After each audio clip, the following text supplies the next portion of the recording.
Ketika yang lain bilang Redmi 10 ini adalah handphone 2 juta terbaik, maaf kalau kata saya tidak untuk saat ini. Ketemu lagi dengan saya Tidiko.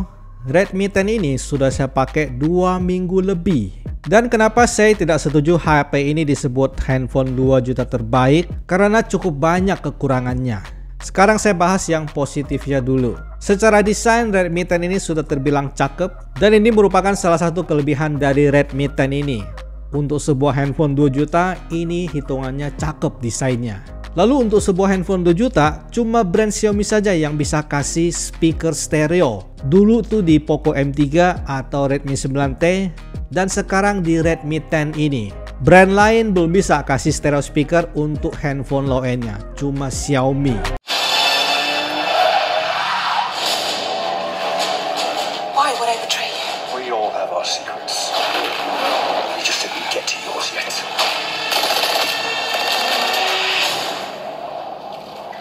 Untuk kualitas layar, meskipun speknya sudah sangat bagus, bayangkan Full HD+, refresh rate sudah 90Hz. Secara spek ini bagus banget. Tapi pas selama saya pakai 2 minggu lebih, menurut saya ini memang kualitasnya biasa saja. Standar lah untuk sebuah handphone di 2 juta. Kualitas warna yang agak kurang keluar, layar yang kurang gitu terang, dan juga kalau yang saya lihat ini untuk kualitas displaynya agak sedikit pucat meskipun sudah Full HD+.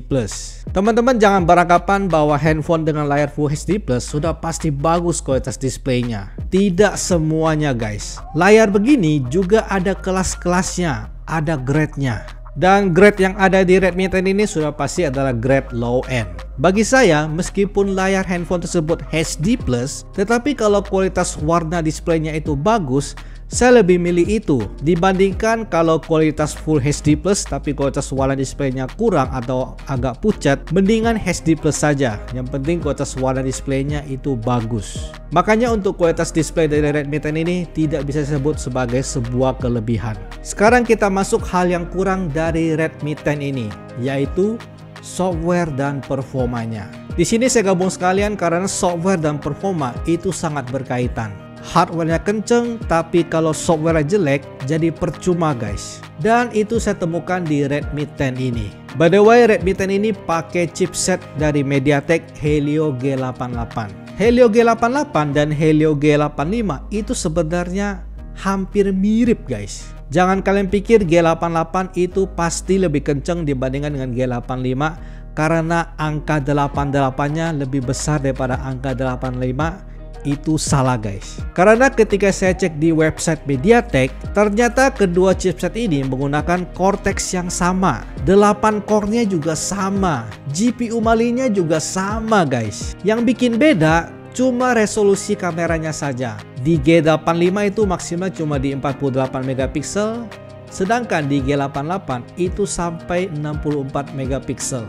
Jadi secara performa G88 dengan G85 itu sama guys. Di sini yang mau saya komplain adalah softwarenya, yaitu MIUI yang ada di Redmi 10 ini. Ketika pemakai standar yang cukup intensif, kadang-kadang Redmi 10 ini yang saya pakai mengalami gejala lag. Lalu ada juga bug-bug MIUI yang cukup mengganggu, seperti logo aplikasinya nggak muncul ketika saya kembali ke home. Lalu pas saya lagi main Mobile Legends, ternyata pas di posisi draft pick hero itu suka mental guys, suka force close, suka reload dia, padahal posisi draft pick loh. Memang itu saya settingnya di ultra sengaja banget karena saya pengen tahu. Soalnya sebelumnya handphone dengan chipset G85 brand sebelah yang pernah saya pakai itu tidak mengalami gejala kayak gitu guys. Bahkan lancar loh untuk settingan di grafik ultra pakai brand sebelah G85. Sedangkan di Redmi 10 ini ketika kalian Mobile Legends pakai settingan ultra, sudah pasti gameplaynya patah-patah guys. Suka ada frame drop.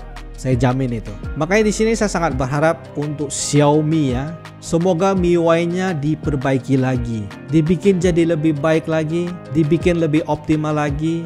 Jangan makin kesini bikin berat performa handphonenya. Untuk kameranya ini menarik loh. Sensor 50 megapiksel dari Samsung loh. Ketika saya dengar itu, saya sudah sangat excited banget karena dari Samsung 50 megapiksel lagi. Tetapi ketika saya tes jepret-jepret, ternyata kualitasnya biasa banget. Di sini bisa teman-teman lihat untuk hasil fotonya, kualitas warnanya agak kurang keluar kalau kita jepret tanpa AI mode. Kalau teman-teman pengen warnanya lebih keluar, teman-teman nyalakan saja AI mode-nya.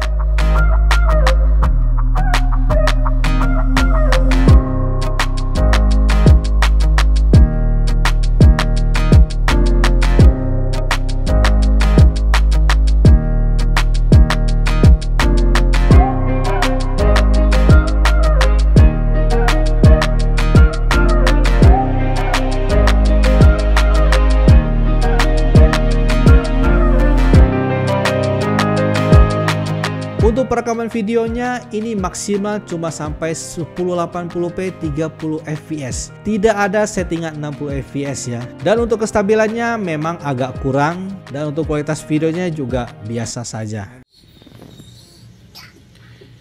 Ini adalah sampel perekaman video menggunakan Redmi 10. Maksimalnya cuma di 1080 30 fps.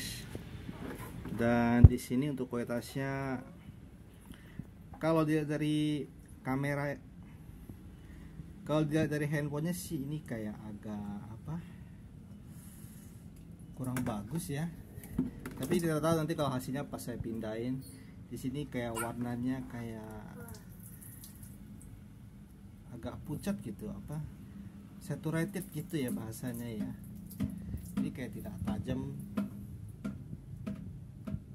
Kalau di sini untuk kualitas warna sih sudah cukup bagus, cuma tidak begitu tajam saja. Karena melihat sensornya yang 50 megapiksel sih harusnya oke ya, harusnya ya. Tapi di sini sih tidak begitu tajam. Untuk fokusnya bagus, cepet ya.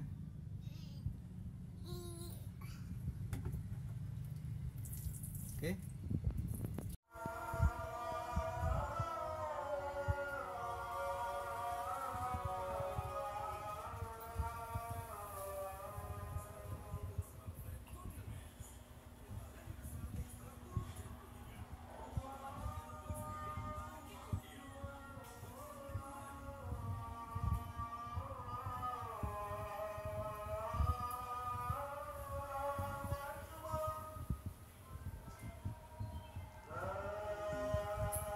Untuk baterainya, Redmi 10 ini 5000 mAh. Dibilang awet banget, enggak juga. Biasanya ya, kalau handphone low end itu pasti baterainya badak-badak dan awet-awet. Kalau Redmi 10 ini yang saya rasakan ini cukup aja. Untuk pemakaian standar tanpa gaming sama sekali itu bisa tembus sampai 24 jam dengan screen on time 6-7 jam.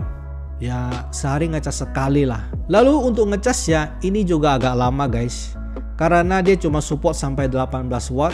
Ketika saya cas dari 12% sampai full 100% itu butuh waktu 2,5 jam. Untuk MIUI-nya saat ini di 12.5.2 dan di sini saya cukup kaget. Ternyata ada fitur-fitur yang dihilangkan di Redmi 10 ini. Pertama, dual apps-nya, lalu second space. Itu tidak saya temukan di Redmi 10 ini. Padahal itu adalah ciri khas dari MIUI ya, dual apps dan second space malah tidak ada di Redmi 10 ini loh. Kesimpulannya, menurut pendapat saya ini mohon maaf agak kurang worth it kalau menurut saya. Karena melihat performa dan software yang ditawarkan saat ini agak kurang bagus. Tetapi kita tidak tahu ke depannya, mungkin nanti bakalan di fix sama Xiaomi. Dan kalau sudah di fix, sudah menjadi lebih stabil ya, mungkin akan lebih worth it Redmi 10 ini. Itu adalah pendapat saya terhadap Redmi 10 ini. Bagaimana dengan pendapat teman-teman? Silahkan drop pendapat teman-teman juga mengenai Redmi 10 ini. Kita sharing nanti di komentar. By the way, terima kasih untuk teman-teman yang sudah nonton video ini. Like kalau teman-teman suka video ini, share jika video ini bermanfaat. Kita akan ketemu lagi di video selanjutnya.